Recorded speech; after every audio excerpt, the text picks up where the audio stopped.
समस्त मीडिया भाई मानक आज आमर प्रेस कॉन्फ्रेंस को स्वागत करुमर as per direction of SP Keonjhar आम गोटे खबर पाइलु जे ये आमर जो शालपड़ा घासीपुरा थाना अंतर्गत शालपड़ा हाटपड़े आमर बहुत मात्रा रे ब्राउन सुगर बिक्री होची जोटा कि आमर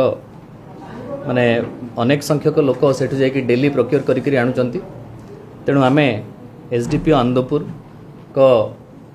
नेतृत्व गोटे टीम गठन कराइला। से टीम जाइकरी सेठी 3 जन लोकों को ट्रेस करथिला जो माने ब्राउन सुगर सेल करिया पे अपेक्षा करथिले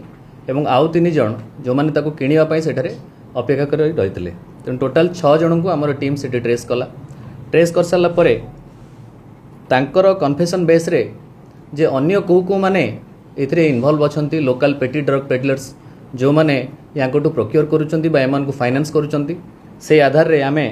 टोटल 21 जन को वर्तमान सुधा गिरफ्त करिचु जो माने ए केस रे ब्राउन सुगर रो माने तार ताको फाइनेंस करिबा बा ताको नेकरी बिक्री करिबा बा ताको प्रोक्योर करिबार इन्वॉल्व अछंती। तांकोटू total 213 gram brown sugar seize होईची एवं हमर फर्दर जेतेबेले आमे समस्त को जो मैंने ड्रग पेडलर थे समस्त को जिते आम सर्च कलु तांकोटू पखापाखि 8,30,000 टंका बर्तमान सुधा जबत होती एवं 12टी मोबाइल फोन जबत कराई 212 ग्राम ब्राउन सुगर मेन सोर्स आम जहाँ इनक्वारी कर भद्रक जिलूर से प्रोक्योर कर फर्दर इन्वेस्टिगेशन जारी रही जाना मुख्य आसामी पाखे पुलिस शीघ्र पहुंच आम तार फर्दर इन्वेस्टिगेशन चली को मैंने से इनवॉल्व अच्छा 21 जन टोटल 21 जन बर्तमान से समस्त होचंती आमर आनंदपुर घासीपुरा रामचंद्रपुर